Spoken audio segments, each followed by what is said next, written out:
الله وبركاته. الحمد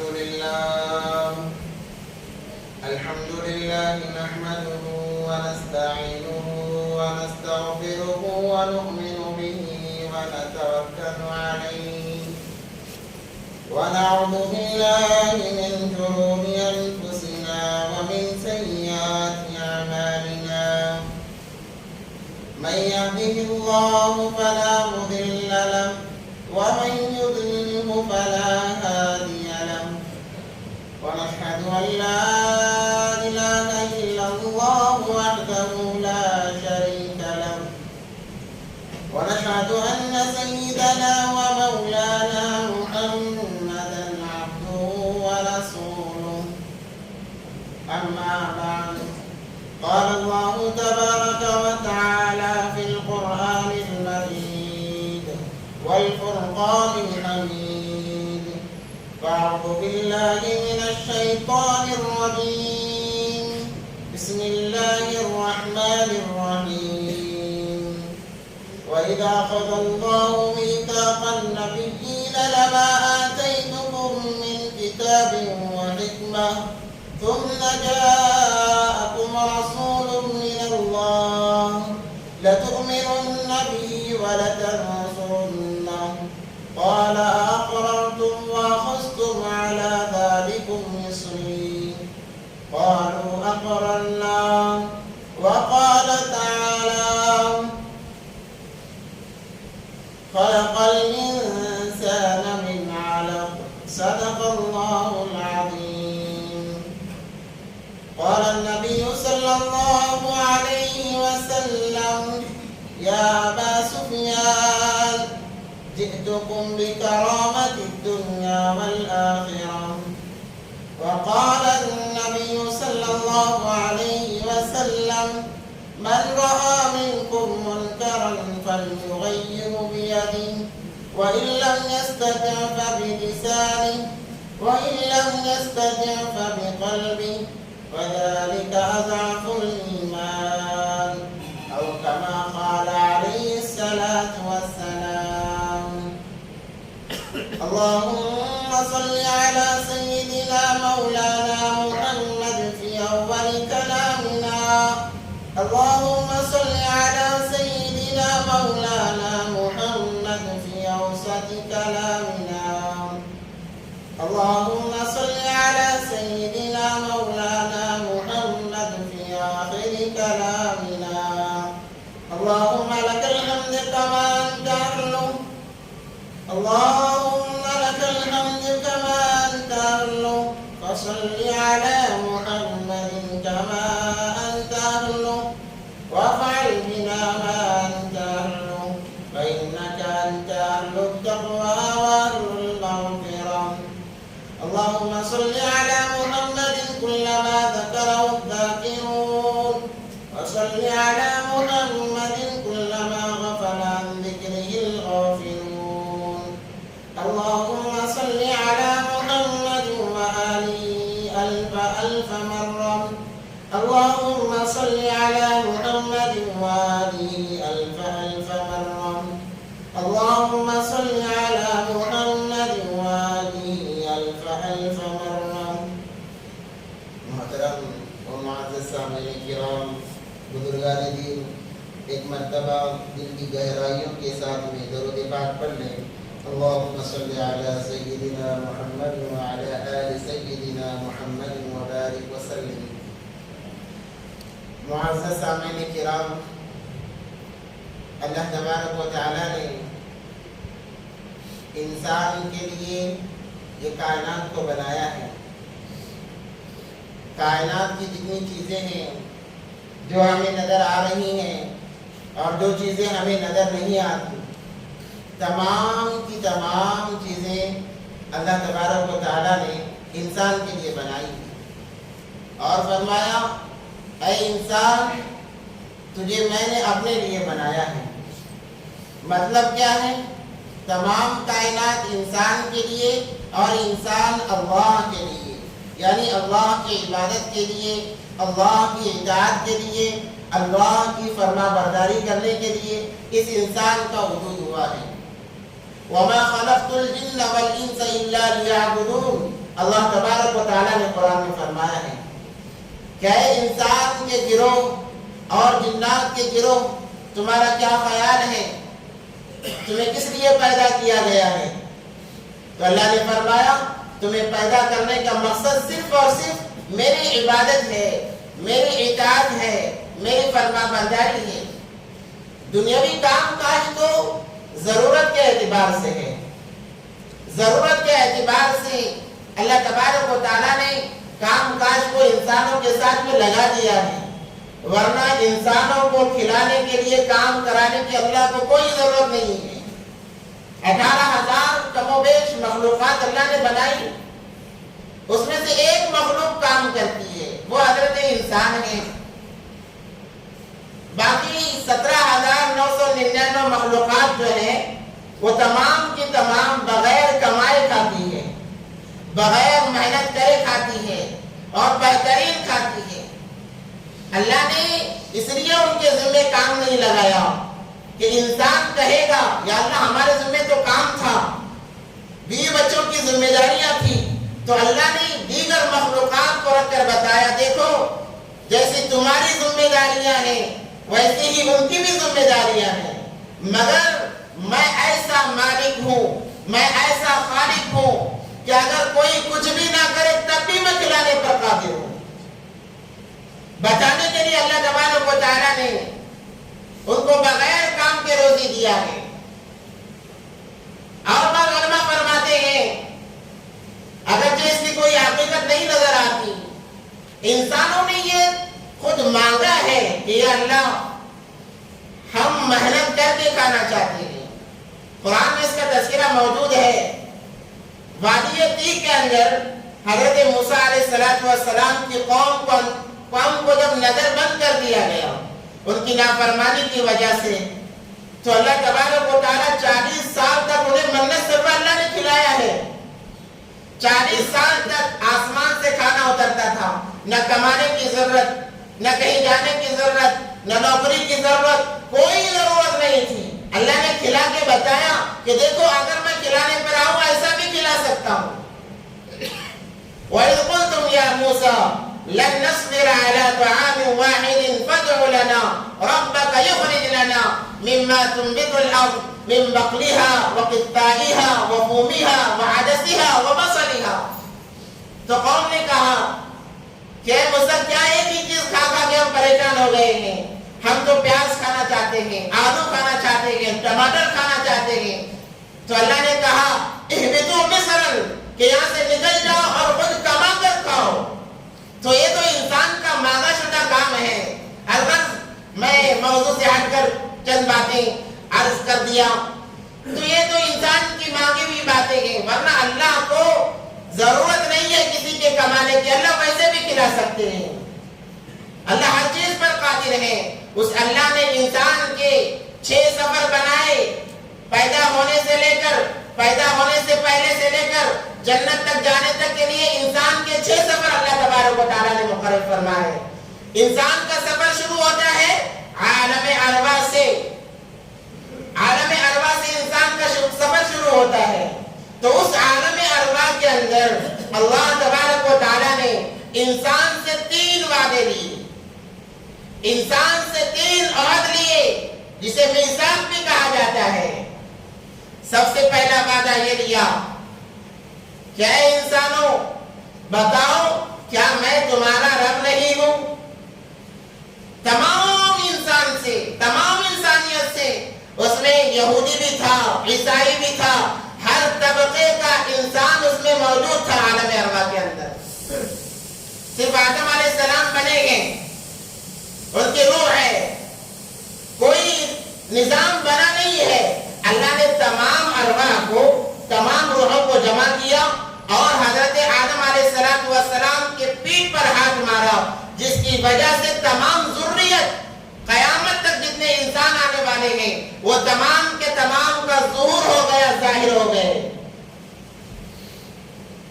وَإِذَا أَخَذَ رَبُّكَ مِن بَنِي آدَمَ مِن ظُهُورِهِمْ وَذُرِّيَّتَهُمْ وَأَشْهَدُهُمْ عَلَىٰ أَنفُسِهِمْ أَلَسْتُ بِرَبِّكُمْ، کیا میں تمہارا پروردگار نہیں ہوں؟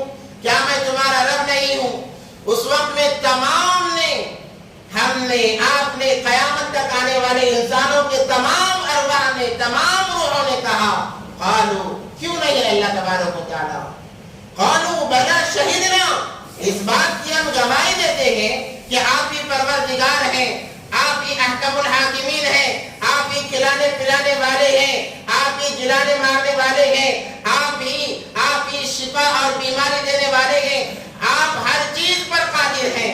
تمام نے اقرار کیا۔ اللہ نے فرمایا یہ وعدہ اس لیے دیا جا رہا ہے کہ تمہیں آگے سفر میں جانا ہے، ماں کی کوکھ سے ہوتے ہوئے، دنیا کی گود سے ہوتے ہوئے، قبر کی گود سے ہوتے ہوئے دوبارہ یہیں آ کر تمہیں کھڑنا ہے۔ میں دیکھنا چاہتا ہوں تم اپنے وعدے پر کتنے پکے ہو۔ پھر کل قیامت کے دن انکار نہ کرنا کہ اللہ ہم نے کوئی وعدہ نہیں کیا تھا، ہم نے کوئی قسم نہیں کھائی تھی۔ تو اللہ تبارک و تعالیٰ نے عالم ارواح کے اندر قسم لی، کیا بتاؤ کیا میں تمہارا پروردگار نہیں ہوں؟ تمام روحوں نے کہا، تمام ارواحوں نے کہا اے اللہ آپ ہی ہمارے رب ہیں، آپ ہی ہمارے پروردگار ہیں اور کوئی ہو نہیں سکتا۔ جب کہا گیا کہ کہیں مکر نہ جانا، تمام نے کہا اے اللہ مکریں گے نہیں۔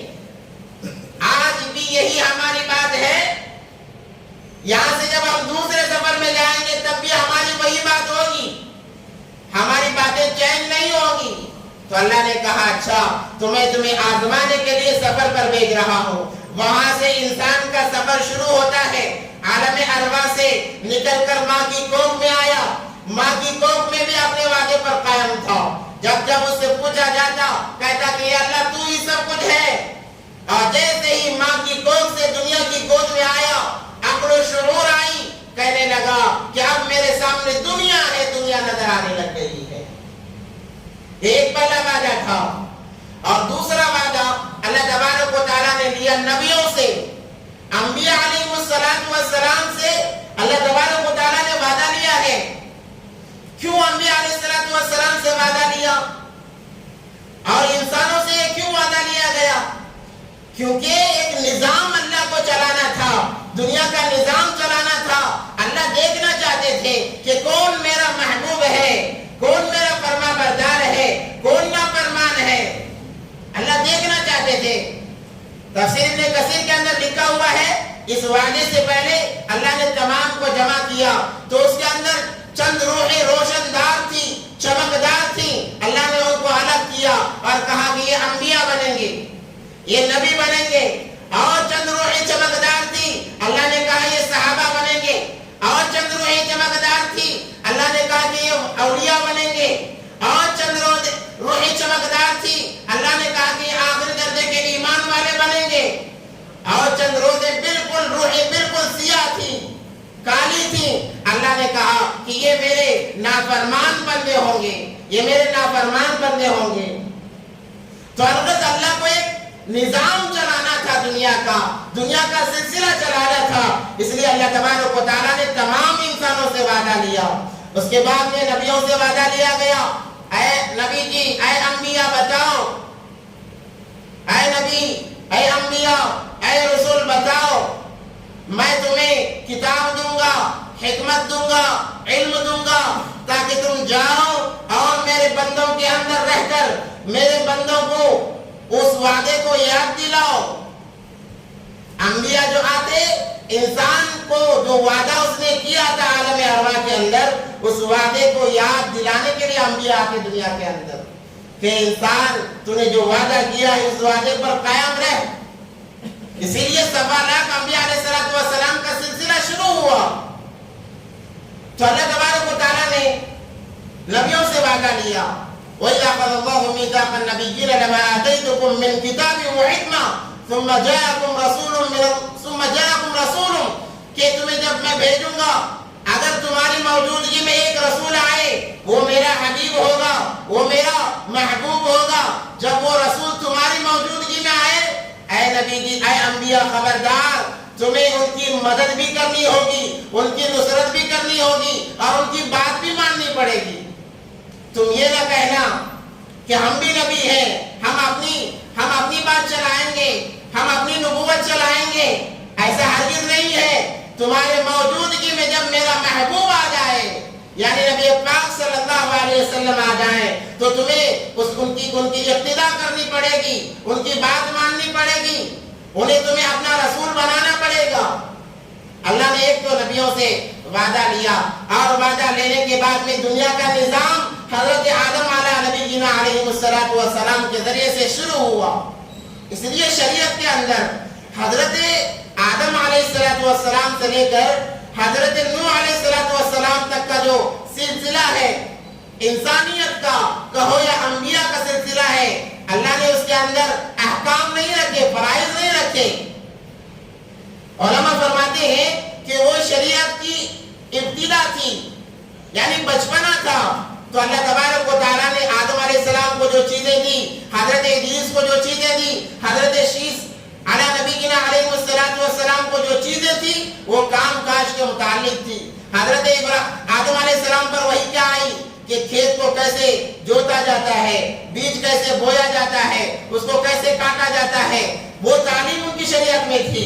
حضرت شیس کی علیہ السلام کی جو تعلیم تھی وہ بھی یہی تعلیم تھی کہ پہیا کیسے بنائے جاتے ہیں، ضرورت کے لیے سامان لے جانے کے لیے گاڑیوں کا ایجاد کیسے کیا جاتا ہے۔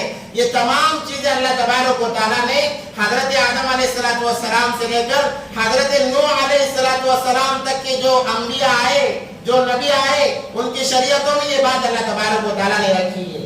گویا کہ یہ بچپنا، جیسے بچپن میں انسان کیا کرتا ہے، اس کے ذہن میں صرف یہ ہوتا ہے کہ میں گڑیا بناؤں، میں فلاں چیز بناؤں، میں اس سے کھیلوں، میں اس سے کھیلوں، تو یہ شریعت کا بچپنا تھا۔ حضرت نوح علیہ السلام سے لے کر حضرت ابراہیم علیہ نبی علیہ السلام تک کا جو زمانہ ہے وہ شریعت کا جوانی کا زمانہ ہے۔ جتنے احکام اللہ نے نازل کیے نوح علیہ السلام کے بعد نازل کیے۔ الغرض ان چیزوں میں رہ کر انسان دھیرے دھیرے جیسے جیسے وقت گزرتا گیا اللہ سے دور ہوتا گیا، اللہ کے فرمان سے دور ہوتا گیا، انبیاء سے دور ہوتا گیا، اتنا دور ہوتا گیا کہ انسان خدا کو بھول بیٹھا۔ یہاں تک نوبت آئی کہ انسان کہنے لگا کہ یہ دنیا خود سے بنی ہے، اس کو بنانے والا کوئی نہیں ہے۔ تو اللہ تبارک و تعالیٰ نے دیگر نبیوں کے ذریعے سے نوح علیہ السلام کو بھیجا۔ یہ پہلے رسول ہیں۔ رسول اسے کہا جاتا ہے جسے اللہ ایک نئی شریعت دے کر بھیجتے ہیں۔ تو نوح علیہ السلام کو اللہ تبارک و تعالیٰ نے ایک نئی شریعت دے کر بھیجی، احکام کے ساتھ میں کہ جاؤ جو میرے بندے مجھ سے دور ہیں، مجھ سے روٹے ہوئے ہیں، انہیں جا کر دعوت دو۔ اب انسان دیکھو جب ضد پر آ جاتا ہے غفلت کی وجہ سے، انسان ضدی کب بنتا ہے؟ غفلت کی وجہ سے انسان کے اندر ضداگی آتی ہے۔ جب ضد پر آ جاتا ہے تو کسی کی سننے کے لیے تیار نہیں ہوتا۔ تو یہاں پر بھی وہی معاملات آئے۔ جب نوح علیہ السلام آئے اور آ کر لوگوں کو دعوت دینے لگے تو تمام لوگوں نے انکار کر دیا۔ حالانکہ آدم علیہ السلام سے لے کر نوح علیہ السلام کا زمانہ زیادہ دور کا زمانہ نہیں ہے، بلکہ بس 9 پشتیں، یہ 10ویں پشت میں حضرت نوح علیہ السلام آئے ہیں۔ اس لیے ان کا سلسلہ نسب بہت جلدی حضرت آدم سے مل جاتا ہے۔ نوح علیہ السلام کا جو سلسلہ نسب ہے، نوح بن لامک بن متوشالک بن ادریس بن یرک بن ملحلئیل بن قینان بن آنوش بن شیش و بن آدم علیہ السلام، یہ حضرت نوح علیہ السلام کا سلسلہ نسب ہے۔ 8 یا 9 پشتوں میں وہ حضرت آدم علیہ السلام سے جا کر ملتے ہیں۔ البتہ جب نوح علیہ السلام آئے اپنے قوم کی طرف نبی اور رسول بنا کر بھیجے گئے، پہلے رسول جو شریعت کو لے کر آئے تو لوگوں نے صاف انکار کر دیا۔ حضرت نوح علیہ السلام نے اپنی قوم کو 950 سال سمجھایا۔ آپ اندازہ لگاؤ، 1-2 دن نہیں بلکہ 950 سال نوح علیہ السلام نے اپنے قوم کو سمجھایا کہ اے میری قوم، ایک اللہ کی عبادت کرو، ایک اللہ کو مانو، ورنہ تمہیں عذاب کا سامنا کرنا پڑے گا، ورنہ تمہیں مصیبتوں کا سامنا کرنا پڑے گا۔ جب نوح علیہ السلام جاتے قوم انہیں مارتی پیٹتی، یہاں تک کہ ایک بڑے کپڑے میں باندھ کر انہیں ان کے گھر میں پھینک دیا جاتا، یہ سمجھ کر کہ اب یہ مر گئے۔ اتنی تکلیفیں دی حضرت نوح علیہ السلام کو، وہ بھی 1-2 دن نہیں بلکہ 950 سال۔ ان کا کوئی بڑا جب مرتا یہ وصیت کر کے مرتا کہ دیکھو تمہارے درمیان نوح ہے، وہ تمہیں تمہارے معبودوں سے دور کریں گے، تمہارے خداؤں سے دور کریں گے، ان کی بات ہرگز نہ ماننا۔ پھر جب بیٹا آتا، بیٹا بڑا ہوتا، وہ باپ سے زیادہ تکلیف دیتا، جب وہ مرتا وہ اپنے بیٹے کو وصیت کرتا، اس کا بیٹا اس سے زیادہ تکلیف دیتا۔ اتنی تکلیفیں حضرت نوح علیہ السلام نے لوگوں کو اللہ سے ملانے کے لیے جھیلی ہیں۔ اگر جب تمام سرحدیں پار ہو گئی، تکلیف کی انتہا نہ رہی، اس کے باوجود ایمان کتنے لوگ لائے؟ 70 یا 80 لوگ ایمان لائے نوح علیہ السلام کی 950 سال کی محنت پر۔ تو نوح علیہ السلام نے 950 سال کے بعد میں اللہ سے کہا، اے اللہ میں نے اس قوم کو دن میں سمجھایا، رات میں سمجھایا، اے اللہ میں نے مجمع میں سمجھایا، بلکہ تنہائی میں بھی سمجھایا۔ انی دعوتهم قومی لیلا ونہارا فلم یزدهم دعائی الا فرارا انی کلما دعوتهم لتغفر لهم جعلوا اصابعهم فی آذانهم واستغشوا ثیابهم واصروا واستكبروا استکبارا۔ جب دعوت دینے جاتے نوح علیہ السلام شکوا کر رہے اللہ تبارک و تعالیٰ سے، یا اللہ جب میں دعوت دینے جاتا تو یہ لوگ اپنے چہرے پر چادر ڈال لیتے تاکہ میرا چہرہ ہی نظر نہ آئے، اور اپنے کانوں میں انگلیاں ڈال لیتے، اپنے کانوں میں رویاں ٹھوس لیتے، اور مجھے اس کے باوجود بھی تکلیف دیتے۔ یا اللہ میں نے دن میں سمجھایا، اے اللہ میں نے رات میں سمجھایا، اب مجھ سے برداشت نہیں ہوتا۔ ایک عجیب بات آپ کو بتاؤں، صفاناک انبیاء علیہ السلام میں تقریباً تمام انبیاء نے اپنے قوم کے لیے بد دعا کی ہے۔ جب وہ محنت سے تھک جاتے، چکنا چور ہو جاتے، 950 سال کوئی عام بات نہیں ہے، تمام انبیاء نے، کم و بیش تمام انبیاء نے اپنی قوم کے لیے بد دعا کی ہے۔ اگر کسی نے بد دعا نہیں کی ہے تو وہ ہمارے اور آپ کے آقا حضرت محمد مصطفیٰ صلی اللہ علیہ وسلم قربان جائے ان کے ذات اقدس پر۔ اور نبی پاک صلی اللہ علیہ وسلم نے فرمایا، مجھے جتنا دین کے لیے ستایا گیا، مجھے جتنا مارا گیا، مجھے جتنا ستایا گیا، کسی کو ستایا نہیں گیا۔ اور نوح علیہ السلام کہہ رہے ہیں، یا اللہ مجھے اتنا مارا جاتا کہ لوگ یہ سمجھ کر مجھے چھوڑ دیتے کہ اب یہ مر چکا ہے، اب یہ مر چکا ہے، یہ چھوڑ کر، یہ سمجھ کر مجھے چھوڑ جاتے، میں پھر بھی دوسرے دن وہی کام کرتا ہوں۔ اتنا نوح علیہ السلام کو ستایا گیا، مگر پیارے آقا صلی اللہ علیہ وسلم فرماتے ہیں، مجھے جتنا ستایا گیا دین کے خاطر کسی کو نہیں ستایا گیا۔ آپ طائف کا واقعہ اٹھا کر دیکھ لیجئے، حالانکہ تمام کائنات کا وجود اس ہستی کے لیے ہوا ہے، اس ہستی کے جوتیوں کے صدقے میں ہوا ہے، مگر پھر بھی دین کے لیے کتنی تکلیفیں انہوں نے برداشت کی۔ آپ طائف کا واقعہ اٹھا کر دیکھیں کہ جب طائف میں گئے ہیں دین کی دعوت دینے کے لیے، دنیاوی غرض سے سفر نہیں تھا، دین کے لیے، تاکہ یہ امت جہنم سے بچ کر جنت میں جانے والی بن جائے، اللہ کے احکام پر یہ امت آ جائے، اللہ کے احکام پر یہ امت آ جائے۔ طائف کا سفر کیا، وہاں پر گئے، بڑے بڑے 3 بادشاہ تھے، 3 بادشاہوں کے پاس ایک کے بعد دیگرے گئے، جا کر بات کی پہلے بادشاہ کے پاس، تو بادشاہ نے صاف انکار کر دیا اور مذاقاً کہا کہ اللہ کو تم ہی ملے تھے نبی بنانے کے لیے، اللہ کو تم ہی ملے تھے نبی بنانے کے لیے، میں تمہاری بات ماننے کے لیے تیار نہیں۔ وہاں سے نکال دیا گیا۔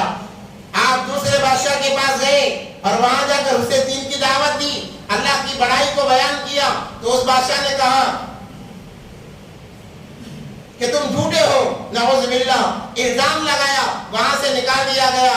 تیسرے کے پاس گئے تو اس نے بھی انکار کر دیا اور کہا کہ فوراً ہمارے شہر سے نکل جاؤ، فوراً ہمارے شہر سے نکل جاؤ، اور اوباش لڑکوں کو، آوارہ لڑکوں کو پیچھے لگا دیا کہ فلاں انسان جا رہا ہے، جو ظلم کر سکتے ہو کر ڈالو، جو ظلم کی انتہا کر سکتے ہو کر دو۔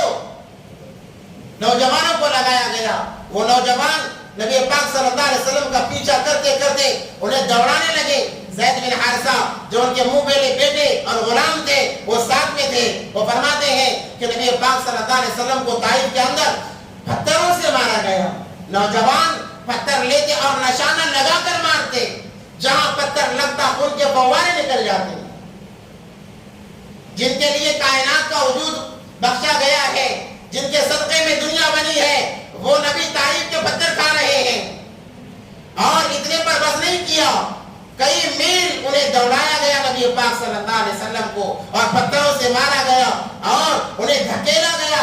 یہاں تک بھی کتابوں میں لکھا ہوا ہے کہ نبی پاک صلی اللہ علیہ وسلم بے ہوش ہو کر گر جاتے، بے ہوش ہو کر گر جاتے، انہیں اٹھایا جاتا پھر دھکیلا جاتا. نبی پاک صلی اللہ علیہ وسلم فرماتے ہیں کہ وہ اپنے خون کو پوچھتے ہوئے بھاگ رہے ہیں، وہاں سے نکل رہے جا رہے ہیں. کیوں؟ اس لیے کہ اگر خون کا ایک قطرہ بھی اگر وہاں پر گر جاتا تو طائف برباد ہو جاتا، طائف کے لوگ برباد ہو جاتے. ایسی تکلیفیں نبی پاک صلی اللہ علیہ وسلم کو دی گئی ہے. الغزو دوسرا مرحلہ ہے، جب موقع آئے گا انشاءاللہ، کیونکہ ہمیں سیرت بھی شروع کرنا ہے تو انشاءاللہ یہ تمام چیزیں آئیں گی اس کے اندر. نوح علیہ السلام نے کہا کہ اللہ اب مجھ سے نہیں ہوگا، اے اللہ اس قوم کو میں آپ کے حوالے کرتا ہوں، اس قوم کو میں آپ کے حوالے کرتا ہوں. آپ جانے، یہ قوم جانے، آپ جانے، آپ کے بندے جانے، یا اللہ اب مجھ سے برداشت نہیں ہوتا. تو اللہ تبارک و تعالیٰ نے ان کی بددعا قبول فرمائی اور کہا اے نوح اب کشتی بناؤ، کشتی بناؤ، میں ان پر عذاب بھیجوں گا، پانی کا عذاب ان پر نازل کروں گا. کیونکہ قوم جب جب بغاوت پر اتری ہے اللہ کا عذاب شکلیں بدل بدل کر آیا ہے. آج جو حالات ہے خصوصی اعتبار سے مسلمانوں کے ساتھ کہا جائے تو یہ اللہ کے عذابوں میں سے ایک عذاب ہے. ہم یہ سمجھتے ہیں زمین کا پھٹ جانا اللہ کا عذاب، بجلی کا گرج کر لوگوں کو تباہ کر دینا، بس یہی اللہ کے عذابات ہیں. بس یہی عذابات نہیں، یہ ظاہری عذابات ہیں. باطنی عذابات تو بہت زیادہ ہیں. بیماریوں کا آ جانا یہ اللہ کا عذاب، بیماریوں کا آ جانا، دائمی ہمیشہ کی بیماریوں کا آ جانا یہ بھی اللہ کا عذاب ہے. گھر کے اندر کا سکون ختم ہو جانا یہ بھی اللہ کا عذاب ہے. اولاد کا نافرمان بننا یہ بھی اللہ کا عذاب ہے. چھوٹوں کا بڑوں پر ظلم کرنا یہ بھی اللہ کا عذاب ہے. میاں بیوی کے اندر ذرے ذرے بات میں اختلافات کا پیدا ہو جانا یہ بھی اللہ کا عذاب ہے. یہ باطنی عذابات ہیں. ہم نے یہ سوچا ہے کہ زمین بڑھ گئی بس اللہ کا عذاب آیا، بارش زیادہ برس گئی اللہ کا عذاب آیا. ان چیزوں کو ہم نظر انداز کرتے ہیں کیونکہ یہ بھی اللہ کے عذابات میں سے ہیں. تو اللہ تبارک و تعالیٰ نے نوح علیہ السلام کو کہا کہ کشتی بنائی جائے. تو نوح علیہ السلام نے کشتی بنائی. یہ پہلے انسان تھے جنہوں نے کشتی بنائی. تو لوگ ان کا مذاق اڑانے لگے کہ یہ ریگستان میں کشتی چلائیں گے، یہ ریگستان کے لیے کشتی بنا رہے ہیں. جو وہاں سے گزرتا، جو وہاں سے گزرتا نبی نوح علیہ السلام کا مذاق اڑاتا. سب سے پہلے تو پوچھتا کہ کیا بنا رہے ہو، وہ جب کہتے اللہ کے عذاب سے بچنے کے لیے کشتی بنا رہے ہو تو ان کا مذاق اڑایا جاتا. الغرض اللہ تبارک و تعالیٰ کے ذریعے سے جبرائیل علیہ السلام آتے اور انہیں بتاتے جاتے، جس کی وجہ سے بہترین عالی شان 300 گز لمبی اور 600 گز چوڑی کشتی بنا دی گئی. 3 طبقے اس کے اندر تھے، 3 حصے تھے اس کے اندر. پہلے حصے کے اندر جانور چوپائے، دوسرے حصے کے اندر انسان اور تیسرے حصے کے اندر چرندے اور پرندے رہتے تھے اس کے اندر. یہ اللہ کی طرف سے وحی آئی تو نوح علیہ السلام کشتی بنانے میں مصروف ہو گئے. ان کی قوم ان کا مذاق اڑانے میں مصروف ہو گئی. جب کشتی بن گئی، جب مکمل کشتی بن گئی، بس ذرا کام باقی تھا. جب لوگوں نے دیکھا کہ کشتی تو بن گئی ہے، ایک اسرائیلی روایت میں لکھا ہوا ہے کہ لوگ عیاشی پر اتر آئے، مکاری پر اتر آئے اور جا کر کشتی کے اندر پاخانہ کرنا شروع کر دیا تاکہ نوح علیہ السلام کو اور ذلیل کیا جائے اور بدنام کیا جائے. یہاں تک کہ لکھا ہوا ہے کہ کشتی، پوری کشتی پاخانے سے بھر دی. ان لوگوں نے بغاوت پر آ کر، نافرمانی پر آ کر اور کہنے لگے کہ نوح علیہ السلام نے کشتی ہماری حاجت کے لیے بنائی ہے، ہماری ضرورت کو پورا کرنے کے لیے بنایا ہے. مذاق اڑاتے. اللہ نوح علیہ السلام نے کہا یا اللہ آپ کے کہنے پر میں نے کشتی تو بنا دی مگر ان لوگوں نے اس کا بھی مذاق اڑایا ہے. اللہ جب دعا کی دوبارہ تو اللہ نے ان پر ایک بیماری بھیجی، کھجلی کی بیماری. یہ پہلی بیماری تھی، کھجلی کی بیماری لگی اس قوم کو. اتنا کھجاتے یہاں تک کہ خون نکل آ جاتا، خون نکل آ جاتا۔ وہ ایک کہاوت ہے، کھجانے میں جتنا مزہ ہے اتنی سزا بھی ہے، کھجانے میں جتنا مزہ ہے اتنی سزا بھی ہے۔ تو تمام قوم کو کھجنے لگ گئی، تو ایک بوڑھا انسان وہ پریشان ہو چکا تھا زندگی سے، مگر پھر بھی اپنی شرارت سے باز نہیں آ رہا تھا، پھر بھی اپنی شرارت سے باز نہیں آ رہا تھا۔ وہ گیا کشتی پر، اور جب وہ حاجت پوری کرنے کے لیے بیٹھا تو کشتی کے اندر گر گیا، اسی پاخانے کے اندر گر گیا۔ جب گر کر اٹھا تو اس کی کھجلی غائب ہو گئی، ختم ہو گئی۔ وہ آوازیں لگانے لگا، اے میری قوم، ہمیں دوا مل گئی ہے، ہمیں دوا مل گئی ہے۔ سارے قوم میں جا کر اس نے چرچا کر دیا۔ لوگوں نے پوچھا کہ کیا دوا ہے؟ کہنے لگا جس جگہ پاخانہ کر کے آئے ہو اسی جگہ جا کر اسی پاخانے کو اپنے بدن پر مرو، یہی تمہارے بیماری کا علاج ہے۔ تو جب دیکھا لوگوں نے اس کی کھجلی ختم ہو گئی ہے، تمام قافلہ دوڑا، ہر کوئی دوڑا، بھاگا ہے، اور جا کر کشتی میں ڈبکیاں لگا رہا ہے۔ یہاں تک لکھا ہوا ہے کہ انہوں نے کشتی کو ایسے پاک کر دیا کہ ذرات بھی دکھنا نظر نہیں آیا۔ یہاں تک کہ ایک آخری انسان پانی لے کر آیا اور پانی سے تمام کشتی کو دھویا، اور جو بچا پانی تھا وہ اپنے اوپر اڑنے لگا۔ دیکھو جب اللہ بدلہ لینے پر آتے ہیں، اللہ طریقے بدل دیتے ہیں۔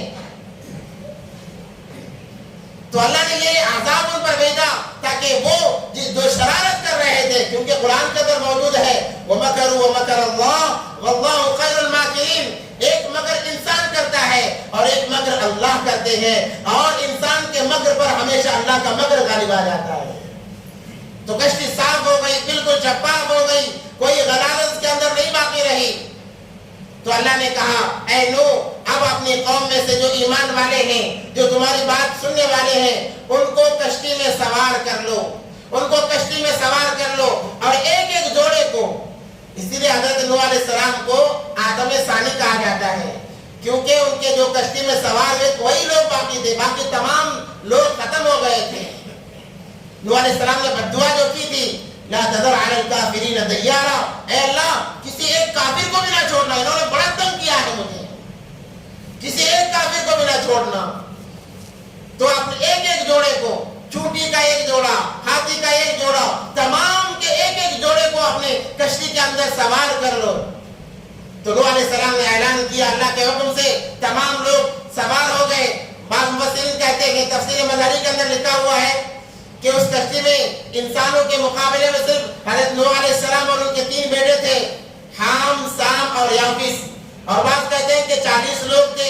الغرض تمام کو ملا کر یہ 80 یا 82 لوگ تھے، مگر جو اس کے بعد نسلیں چلی ہیں وہ صرف حضرت نوح علیہ السلام کی اولاد سے چلی ہیں، کیونکہ جو باقی لوگ تھے اللہ نے ان کی اولادوں کو بانجھ بنا دیا، کسی کو کوئی اولاد نہیں ہے۔ اس لیے علماء فرماتے ہیں جو عرب کی جو کنٹریز ہیں وہ حضرت سام کی اولاد ہیں، اور اس کے علاوہ جتنے کنٹریز ہیں وہ حضرت یافس کی اولاد ہیں۔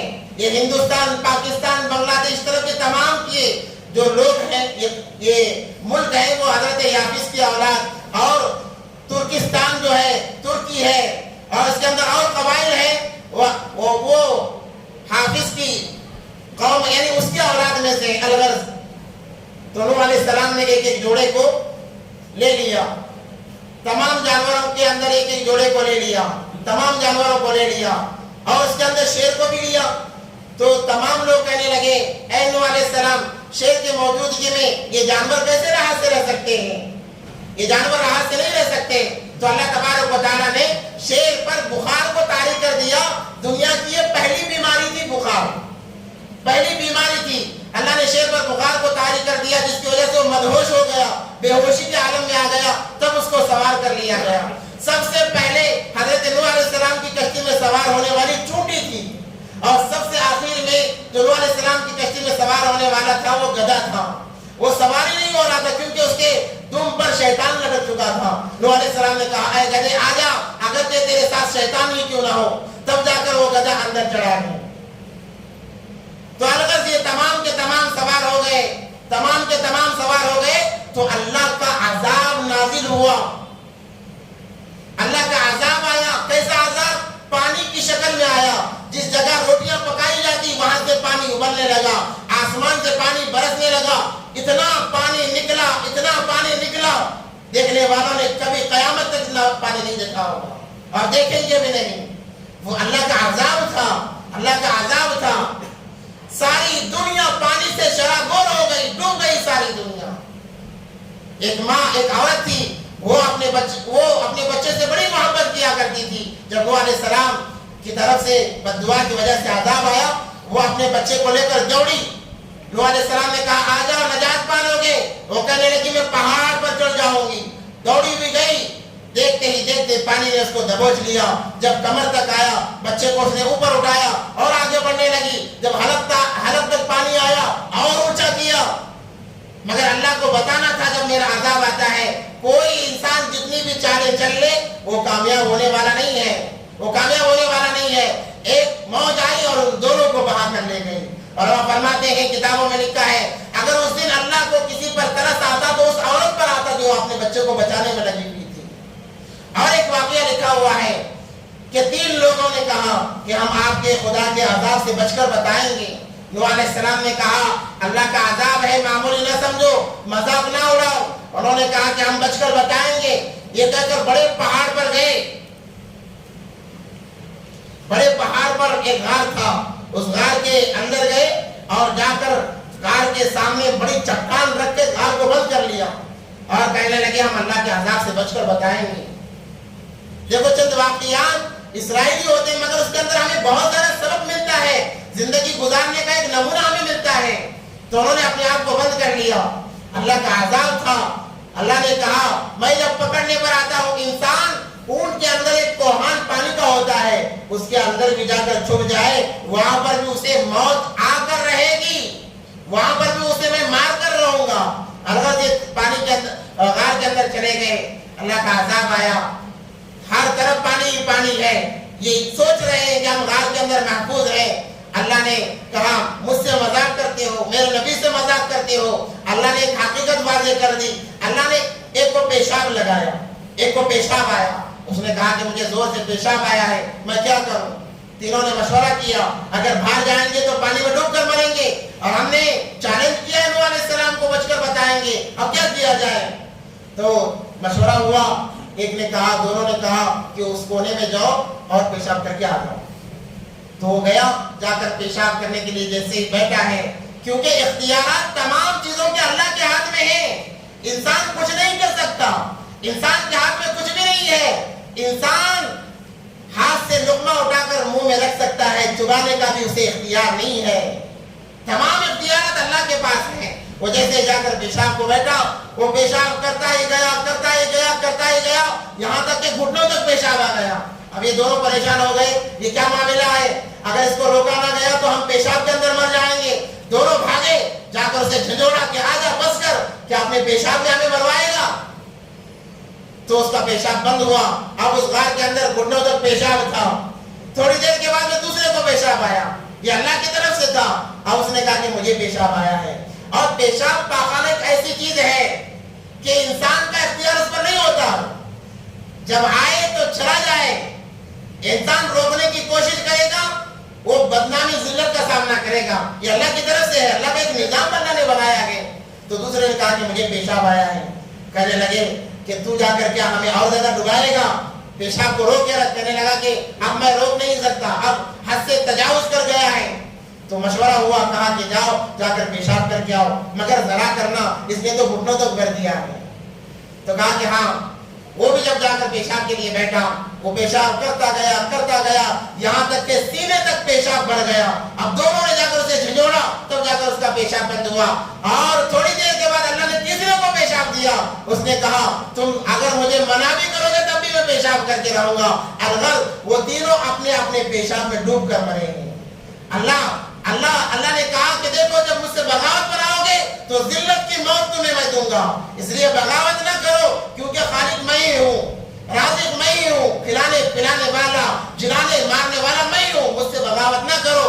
مجھ سے بغاوت کر کے کوئی انسان بچا نہیں ہے۔ الغرق، یہاں تک کہ لکھا ہوا ہے حضرت نوح علیہ السلام کا بیٹا بھی اس پانی کے اندر غرق ہو گیا، ڈوب گیا۔ یہ کشتی پانی کے اوپر چلنے لگی۔ جب جانور زیادہ پاخانہ کرنے لگے، کتابوں میں لکھا ہوا ہے، تفسیر ابن کثیر واقعات لکھے ہوئے ہیں. وقت کی قلت ہے، میں مختصر عرض کر رہا ہوں. جب پاخانہ زیادہ ہو گیا جانوروں کا انسانوں کا تو نوح علیہ السلام نے کہا اللہ اب کیا کیا جائے؟ تو اللہ نے کہا ہاتھی کی دم کو پکڑ کر ہلایا جائے. جب ہاتھی کی دم کو پکڑ کر ہلایا گیا ایک خنزیر اور خنزیر نہیں اس سے نکلے، یعنی سپر اور سپر نہیں جسے ہم کہتے ہیں اپنی زبانوں میں، خنزیر نکلا اور اس نے تمام جانوروں کی غلاظت کو انسانوں کی غلاظت کو کھا کر پاک و صاف کر دیا. اس کے بعد میں ایک شکایت کی گئی کہ یا اللہ چوہے بڑا پریشان کرتے ہیں، ہمارے سامان کھا جا رہے ہیں، اب کیا کیا جائے؟ تو اللہ نے کہا شیر کے پیشانی پر ہلکا مارا جائے. جیسے ہی شیر کے پیشانی پر مارا گیا اس سے بلی اور بلہ پیدا ہو گئے. تفسیر ابن کثیر کے اندر لکھا ہوا ہے. اور ایک کشتی آپ نے اس قافلے کو لے کر چلی ہے. 6 مہینے تک پوری دنیا کے اندر پانی چھایا ہوا تھا. 6 مہینے لگاتار یہ کشتی پانی پر چلتی رہی اور کعبۃ اللہ کا طواف بھی اس کشتی نے کیا ہے. 7 چکر کعبۃ اللہ کے لگائے. اس وقت میں اللہ نے حکم دیا نوح علیہ السلام کو، کعبۃ اللہ کو اونچائی پر اٹھایا. یہ کشتی جا کر 7 چکر لگا کر 6 مہینے کے بعد جودی پہاڑ پر جا کر یہ کشتی کھڑی ہوئی.